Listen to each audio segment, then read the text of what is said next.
بسم اللہ الرحمن الرحیم۔ محترم سامعین و ناظرین، السلام علیکم ورحمۃ اللہ وبرکاتہ۔ امید ہے کہ اللہ تعالیٰ کے فضل و کرم سے خیریت سے ہوں گے۔ اللہ تعالیٰ آپ کو ہمیشہ اپنے حفظ و امان میں رکھے۔ کڑوے گلاب سلسلے کا ولاگ شروع کرتے ہیں۔ آج کا ولاگ جس کا عنوان ہے انقلاب، یہ جناب محمد سلیم بٹ صاحب کی نئی تصنیف رقص دیوانگی سے لیا گیا۔ تو شروع کرتے ہیں آج کا ولاگ۔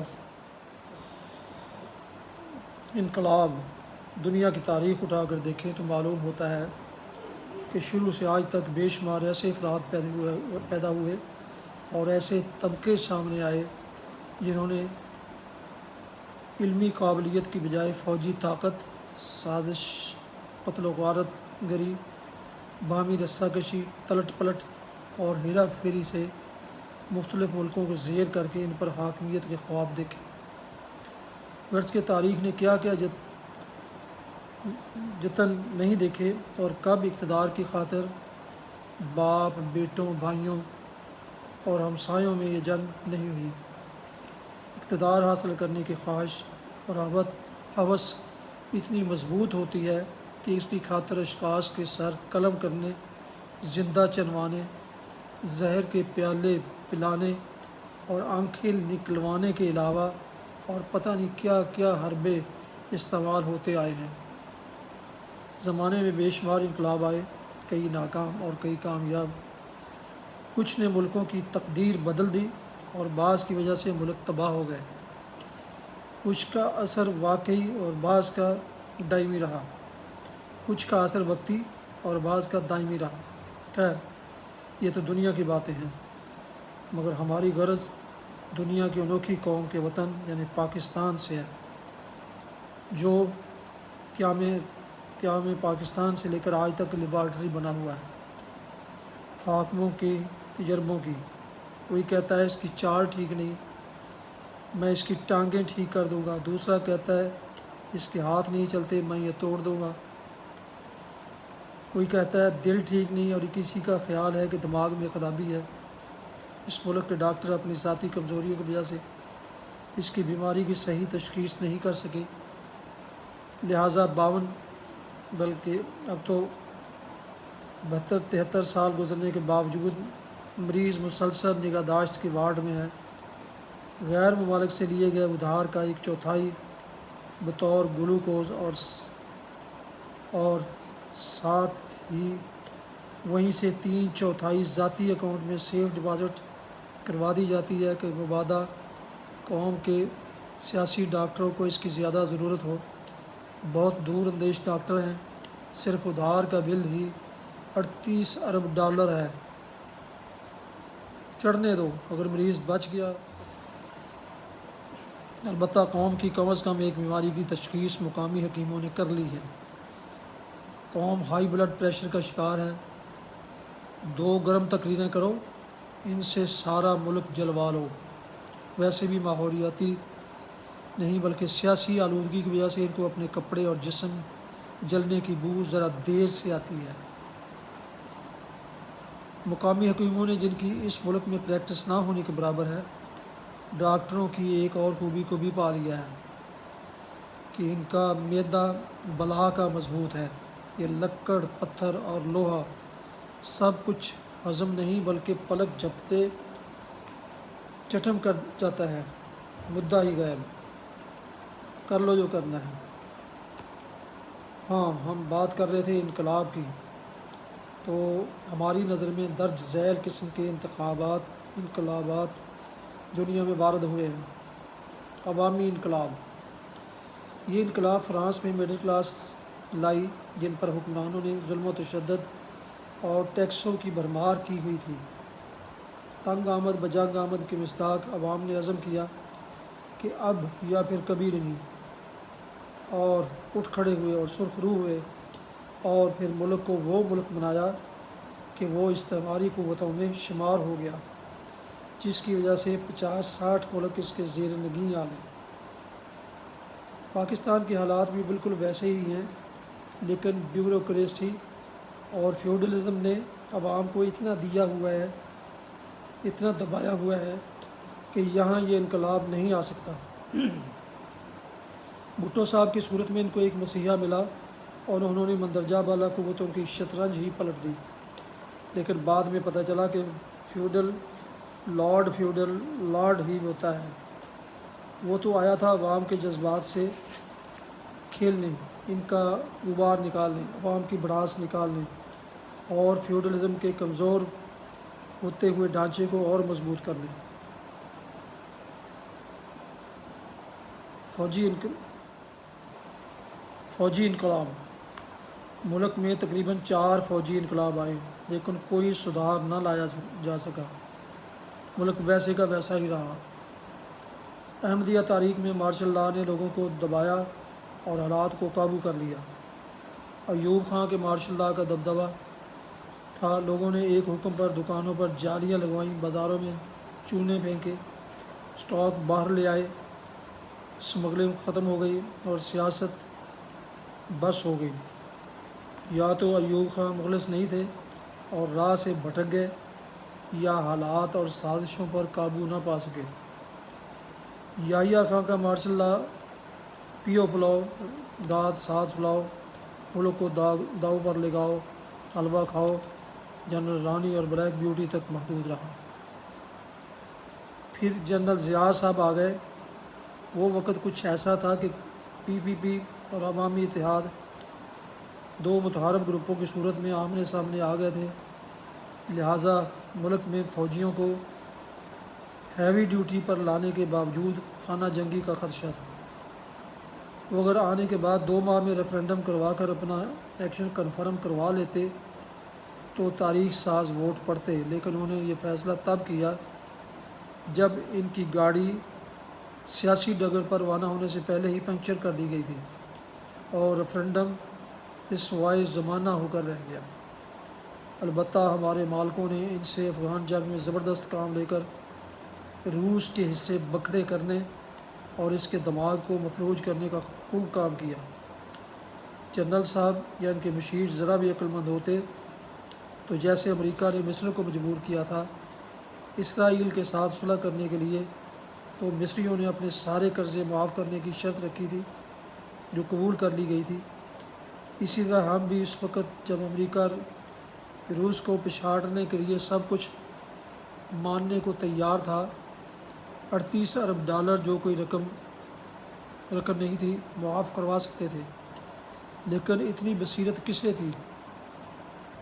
یوں جنرل صاحب بے شمار تحریکوں کو، جن میں MRD کی، شیخ مجیب کی طرز کی تحریک بھی تھی، ناکام کرنے میں کامیاب اور کامران ہوئے، اور پھر مجلس شورا سے جنیجو تک پاکستان کے اقتدار پر مضبوطی سے پنجے گاڑنے میں بھی کامیاب رہے۔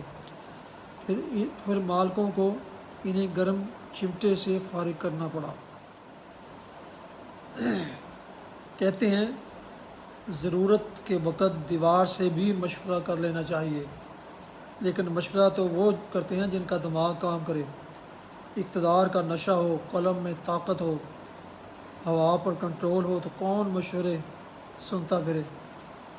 سابقہ فوجی انقلاب کے پیش نظر ملکی دفاع، مسئلہ کشمیر اور ہندوستان کی اکھنڈ بھارت پالیسی کی وجہ سے فوج کی اہمیت سے کون انکار کر سکتا ہے؟ اور اگر کوئی یہ اثر زائل کرنے کا عزم بھی رکھتا ہو تو یہ بھارتی دفاعی تیاریوں اور مسئلہ کشمیر کے حل تک ممکن نہیں۔ اگر فوج کا کوئی سربراہ بغیر کرسی کے لالچ کے محض ملک کی بہتری کی خاطر کوئی عقل مندانہ مشورہ دیتا ہے جس پر عمل کرنے سے روز روز کی ایک کلکل ختم ہو سکتی ہے، تو اس مشورے کو سننے کے بجائے غیر مسلح پیادے اس سے استعفیٰ طلب کرنے کے لیے بھیج دیے جاتے ہیں، جسے وہ شریف آدمی تو قبول کر لیتا ہے، مگر فوج اس سول ایکشن کو اپنی توہین سمجھتی ہے۔ یوں سپاری دینے والوں کا انجام کال کوٹڑی میں بیٹھ کر تارے گننے پر متنج ہوتا ہے۔ دوسری طرف روز روز کے انقلابوں نے لوگوں کا چاکا اتار دیا ہے۔ مہینوں کاروباری لوگ ہڑتال پر چلے جاتے ہیں، اربوں روپے کا نقصان برداشت کرتے ہیں، مگر حکومت کو دمڑی دینے کے لیے ٹس سے مس نہیں ہوتے۔ ان کا یہ اقدام کس چیز کو دعوت دے رہا ہے پتہ نہیں، خدا کرے کہیں سے ملک کی بہتری شروع ہو جائے۔ مذہبی انقلاب دیکھنے میں اور عددی لحاظ سے پاکستان ایک اسلامی ملک ہے، اور بادی نظر میں تو یہاں اسلامی انقلاب لا کر ملک کی قسمت سنواری جا سکتی ہے، لیکن اسلام کا کون سا فقہ لاگو ہوگا، اس کا فیصلہ مشکل ہی نہیں بلکہ ناممکن ہے۔ یہاں نہ شیعہ انقلاب آ سکتا ہے، نہ سنی، نہ وہابی۔ سیاست کے ٹھیکیداروں نے اس قوم کو مسلمان قوم بنانے کی بجائے ایسی مذہبی تقسیم کروائی ہے کہ کبھی یکسوئی نہیں آ سکتی۔ مذہبی لیڈروں کے آپس میں اتنے کھلے اختلافات ہیں کہ بس اللہ ہی بھلا کرے۔ تاریخ میں صرف ایک دفعہ سب نے اکٹھی نماز پڑھی ایک امام کے پیچھے، جب 1977 میں قومی اتحاد کی تحریک اپنے عروج پر تھی، لیکن اس کے بعد یہ تاریخی واقعہ پھر نہیں دہرایا گیا، جس سے ظاہر ہوتا ہے کہ یہ لوگ مذہبی طور پر اکٹھے نہیں ہو سکتے، صرف سیاست اور کرسی کا لالچ ہی ان کو اکٹھا کر سکتا ہے۔ ملت اسلامیہ کو خلوص ایمان اور جذبہ وحدانیت کی ضرورت ہے، جو مفقود ہے۔ ہندوستان کی مسجدوں میں تو مسلح پہرے نہیں، لیکن ہمارے ہاں ان لیڈروں کی مہربانیوں سے اس مملکت خدا داد میں اللہ کا گھر بھی محفوظ نہیں رہا۔ سوشلسٹ انقلاب یہ انقلاب بھی وڈیروں کے لائے ہوئے لوگوں کا لایا ہوا تھا، اور ایک عرصہ تک دنیا کے ایک بہت بڑے حصے میں انسانوں کو برابری سکھاتا رہا اور ان کی زندگی کی بنیادی سہولتیں دیتا رہا، لیکن جب اس کے لیڈر بھی دنیاوی آسائشوں کے عادی اور بڑے لوگ بن گئے تو یہ اپنی جنم بھومی میں ہی فوت ہو گیا۔ ویسے بھی یہ پاکستان میں طاقت کے سرچشموں کے مفادات کے خلاف ہے، لہٰذا وہ اسے کبھی لاگو نہیں ہونے دیں گے، نہ آنے دیں گے۔ ذہنی انقلاب یورپی ملکوں کی تاریخ کے عوام جذبہ خود شناسی اور ذہنی انقلاب سے تبدیل ہوئی، تعلیم عام کر دی گئی اور سوچ کی نئی راہیں کھلیں، لہٰذا صنعتی میدان، تکنیکی میدان اور سائنسی میدان میں وہ تجربے ہوئے اور وہ کامیابیاں ہوئیں کہ یہ قومیں دنیا پر چھا گئیں۔ یہ انقلاب ہمارے ملک کی حالات اور عوام کی قسم برسی کے پیش نظر انتہائی موزوں ہے، لیکن جہالت اور تعلیم کی کمی اس کے آڑے آئے گی۔ اگر مخصوص مفادات کے حامل طبقوں سے بالا تر ہو کر جدید تعلیم لاگو کر دی جائے تو ہماری مٹی بھی بڑی زرخیز ہے، سب ٹھیک ہو جائے گا، اور ذہنی انقلاب سے ہی ملک کی تقدیر بدلی جا سکے گی۔ یہ انقلاب کوئی نیا تحرک ہی لائے گا، اور ہمارا دل کہتا ہے کہ یہ ضرور ہوگا۔ یہ کام کون کر سکتا تھا؟ پاکستان میں دو بندوں کے پاس طاقت تھی اور موقع تھا، لیکن وہ ان موقعوں سے فائدہ نہ اٹھا سکے۔ اب فی الحال ایسی کوئی ہستی نہیں جو یہ کر سکے، لیکن مایوسی والی بات ہی نہیں، فرعون کے گھر موسیٰ پل بڑھ سکتا ہے۔ خیر، پہلا شخص تھا لیاقت علی خان۔ جب پاکستان تازہ بنا تھا تو لوگ ہر قربانیوں تک تبدیلی کے لیے تیار تھے۔ ہر شخص پاکستان کر رہا تھا۔ ان کے خلوص جذبات اور خواہشات میں پاکستان کو جنت کا ٹکڑا دیکھنے کا سپنا تھا، لیکن لیاقت علی خان کو موقع نہ ملا اور پھر بتی گل کر دی گئی۔ کسی کا تھپڑ، کسی کا گھونسا، کسی کا گلا اور کسی کی پینٹ۔ پاکستان سیاسی افراتفری کی راہ پر گامزن ہو گیا۔ پھر جو بھی آیا گھر سے اپنی کرسی لایا اور واپسی پر یا ساتھ لے گیا یا توڑ گیا۔ حرص، طمع، لالچ، سازش، چھینا جھپٹی کا دورہ شروع ہو گیا۔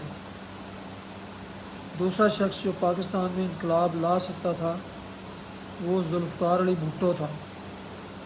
مشرقی پاکستان کی علیحدگی کے بعد بیوروکریسی اور فوج ذرا دبی ہوئی تھی اور وہ ڈیرے سہمے ہوئے تھے۔ عوام ہر فیصلے پر لبیک کہنے کے لیے تیار تھے، لیکن اس نے بھی یہ نہ کیا بلکہ فیوڈلزم کو اور استحکام دیا۔ سامعین ناظرین محترم، ابھی آپ نے کڑوے گلاب سلسلے کا ولاگ انقلاب سماعت فرمایا۔ یہ مضمون جناب محمد سلیم بٹ صاحب کی کتاب رقص دیوانگی سے لیا گیا ہے۔ جن دوستوں نے ابھی تک میرے یوٹیوب چینل بی اے رشیدی کو سبسکرائب نہیں کیا، وہ آپ سبسکرائب کر کے بیل آئیکن کو ضرور دبا دیں تاکہ ایسے معلوماتی اور دلچسپ پروگرام ولاگس ان تک باقاعدہ اور بروقت پہنچتے رہیں۔ اللہ تعالیٰ آپ کا حامی و ناصر ہو، اللہ تعالیٰ آپ کو ہمیشہ اپنی حفظ و امان میں رکھے۔ آمین۔ السلام علیکم ورحمۃ اللہ۔